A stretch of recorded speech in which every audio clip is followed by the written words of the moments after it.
کیا مسلمان کا دشمن بن چکا ہے یا پھر عربوں کی اصلیت سامنے آ رہی ہے؟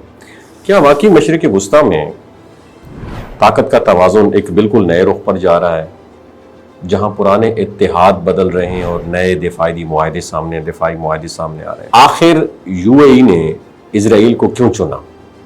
حالیہ دنوں میں ایک بہت ہی اہم بحث سامنے آئی ہے، جس میں کہا ہی جا رہا ہے کہ متحدہ عرب امارات اپنی دفاعی اسٹریٹجی کو مزید مضبوط بنانے کے لیے اسرائیل کے ساتھ قریبی تعاون بڑھا رہا ہے، اور دعووں کے مطابق یہ تعاون صرف سفارتی سطح تک محدود نہیں ہے بلکہ دفاعی ٹیکنالوجی اور سیکیورٹی سسٹم تک بھی پہنچ چکا ہے۔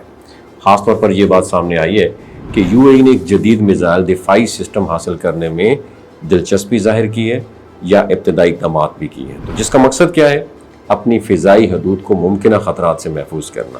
اور اسی پرسپیکٹو میں سب سے زیادہ جس سسٹم کا ذکر کیا جا رہا ہے وہ آئرن ڈوم ہے۔ یہ جو اسرائیل کا ایک معروف دفاعی سسٹم ہے آئرن ڈوم، جو مختصر فاصلے کے جو راکٹ ہوتے ہیں اور میزائل فضا میں تباہ کرنے کی یہ صلاحیت رکھتا ہے، اور غیر مصدقہ اطلاعات کے مطابق اس سسٹم کے کچھ ایلیمنٹ یا اس جیسی ٹیکنالوجی کو UAE میں آزمائشی یا محدود سطح پر استعمال کیا گیا، اور خاص طور پر ایسے وقت میں جب خطے میں کشیدگی بڑھ رہی تھی۔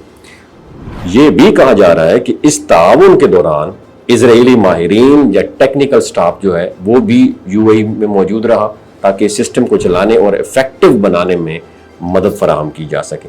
اگر ہم یہ صورتحال یہ جو ہے اس کو ہم غور سے دیکھیں تو محمد بن زائد ال نہیان کی لیڈرشپ میں UAE نے گزشتہ چند سالوں میں اپنی خارجہ اور دفاعی پالیسیز میں نمایاں تبدیلی کی ہے۔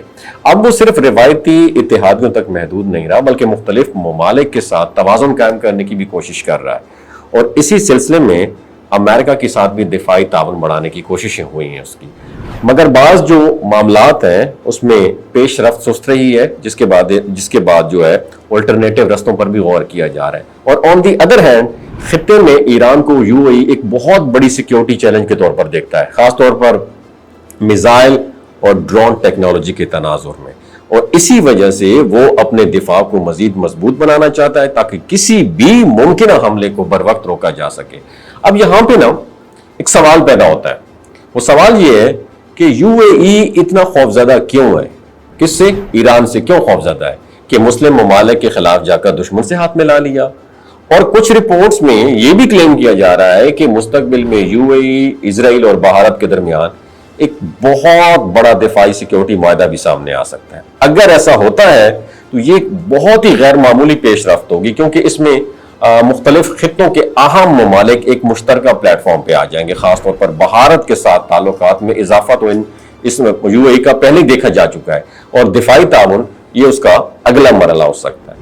تو اس دوران نریندر مودی اور اسرائیلی قیادت جو ہے، خصوصاً بنیامین جو ہے نیتن یاہو، اس کے ساتھ UAE کے روابط میں بھی اضافہ رپورٹ کیا گیا ہے، اور یہ جو روابط ہے نا یہ نہ صرف سفارتی سطح پہ بلکہ سیکیورٹی معاملات میں بھی اہمیت اختیار کر رہے ہیں۔ کچھ تجزیہ کاروں کا یہ بھی کہنا ہے کہ UAE اپنی سیکیورٹی پالیسیز میں صرف ایک ملک پر ڈیپینڈ کرنے کے بجائے متعدد اتحادیوں کے ساتھ تعلقات بڑھانا چاہتا ہے تاکہ کسی بھی ممکنہ خطرے کا مقابلہ بہتر انداز سے کیا جا سکے۔ اس میں سعودی عرب، ترکیہ اور قطر بھی شامل ہیں۔ تو آخر میں میرے پاکستانیوں سوال تو یہی بنتا ہے کہ اگر واقعی UAE، اسرائیل اور بھارت کے درمیان دفاعی تعاون بڑھتا ہے تو کیا یہ خطے میں امن لا پائے گا یا مزید کشیدگی کا سبب بنے گا؟ تو یہی وہ سوال ہے جس کا جواب آنے والے وقت میں عالمی سیاست کا رخ طے کرے گا۔ آپ کا کیا خیال ہے؟ آپ کی کیا رائے ہے؟ نیچے کامنٹ سیکشن میں آپ نے ضرور بتانا ہے۔ اپنا خیال رکھنا ہے۔ اللہ حافظ۔